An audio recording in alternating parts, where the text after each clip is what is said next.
Welcome to your new SideQuest podcast with the intention of helping you through the game of life with mindful reframing and awareness as we all move through this journey called the human experience. It's time to level up.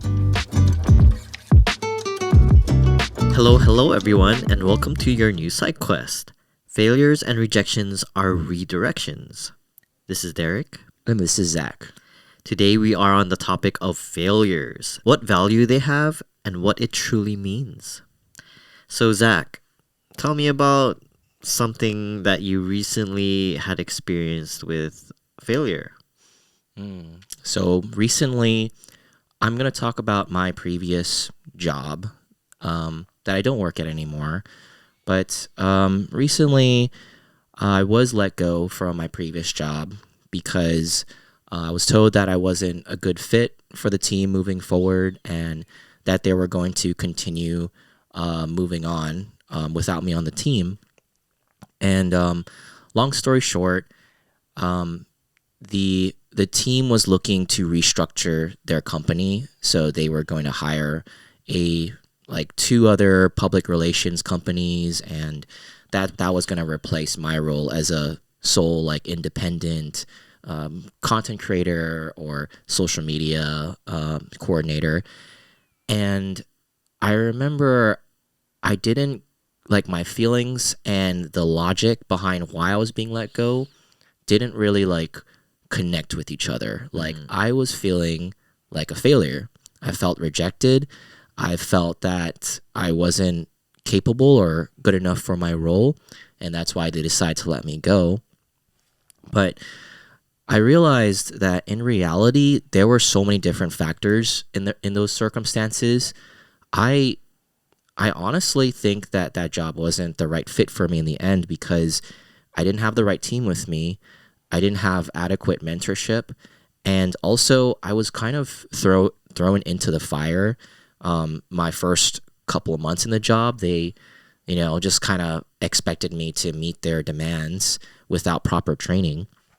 So overall, I realized that it's not the value I was lacking, but it was really more so about the compatibility and, for this role that they were looking for, right? And it just so happens that I just wasn't, the certain person that they were looking for. And I came to terms that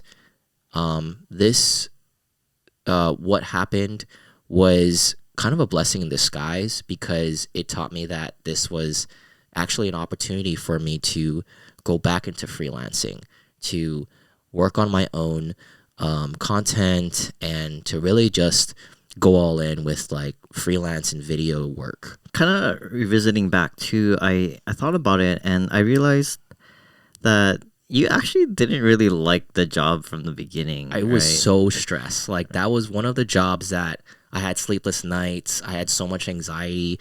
I even felt disassociated a couple times because my stress levels were so high. And you were kind of in a toxic environment too, right? Yeah. As I mentioned, I didn't have the right team with me. So naturally there was tension, there was friction, and, ultimately conflict between me and a team member. And it made me realize that even if you're really talented, if you don't have the right people with you, you're not going to thrive. We talked about this in a previous episode about the story we tell ourselves during that time where it wasn't really working out for you and you're getting shit from other team members. Mm-hmm. You must have been feeling, or you've been telling yourself a story that was more so, I'm not good enough, right? Or maybe I'm not a good part of the team, a good member of the team, blah, blah, blah, yeah. All this negativity. But realistically, the actual story is that you just weren't a good fit for them. Yeah, and the company was restructuring itself too. My boss or my manager was even telling me please don't think of it as you're a failure or anything. And it really helped me to be able to shift my mindset, because if a company decides to choose someone else over you, for example, it feels naturally us as human beings, we go into this mode of comparison. Right. We think we're just not worthy of the role that we were supposed to be assigned. and not having enough value. Yeah, enough yeah. value. But yeah, as we mentioned in an earlier episode, it's about compatibility. More than value. Yeah. So this experience was valuable for me because it taught me that like I'm not really cut out to work in companies. I'm more meant to be a video entrepreneur. I'm more meant into going into my creativity.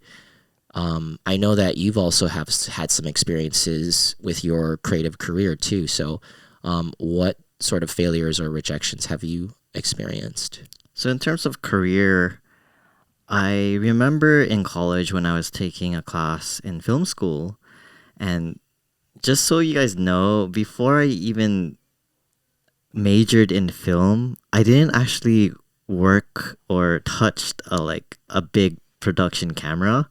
I never knew how to operate it. I didn't know anything. I just thought that I should just learn it through these classes I've been taking. And man, was it a learning experience, because the first film project I ever did for my class, I totally messed that up. Like, I didn't know anything. Like, my composition was off, my lighting was off, my direction was just not there. I had nothing. Like, I literally had like zero experience like doing a film project. Now you're a master at it. So that was the value of it, right? Like, from failing that first project, I went into a deep like reevaluation of how I was approaching filming stuff, like, and directing people and telling a story. I was like in full lock in mode, and I studied. I like corrected my composition. I studied more of how to direct people. And my second project, I totally like aced it. Like, everybody loved it. My pacing was great in my editing. Like, everything was just corrected.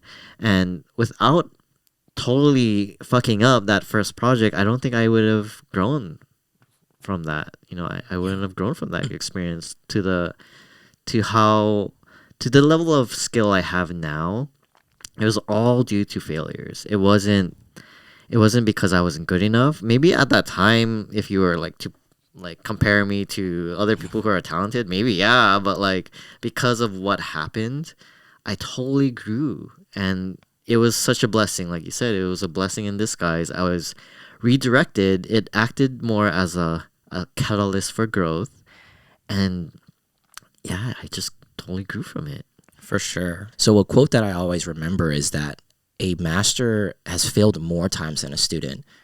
And that's naturally because they put in more reps than someone that's just starting out. So they've gone through the mistakes, the trials, the tribulations, and you don't learn from succeeding. You actually learn through failure. So that story was actually like really good example of how you can learn from your mistakes and your failures and just come out like really good at what you do.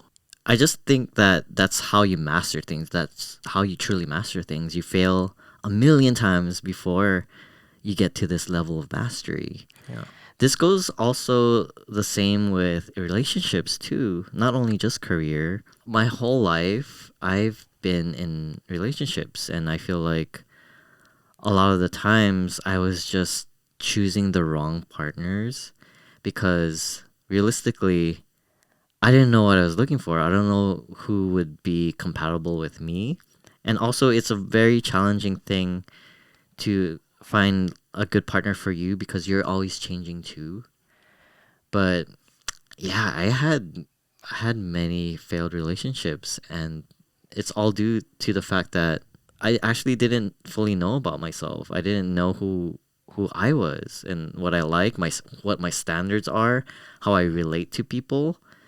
And just during this time now that I'm single, reflecting back, I've become to get to know who I am and what I want and what compatibility is to me, like personally to me. What's your experience with failed relationships, Zach? Yeah, I would say that a lot of my relationships in the past have been, failures because there hasn't really been like a long-term relationship for me, but I would say all those experiences add up, and they taught me so much over the years about not just dating and women, but also myself too. Um, and just because you failed, it doesn't make you a failure. And just because you're rejected by someone doesn't mean you're incapable of being loved. And that's something that I'm continuing to tell myself over and over. And for anyone who's listening who is afraid of rejection or failure, that's something to take to heart.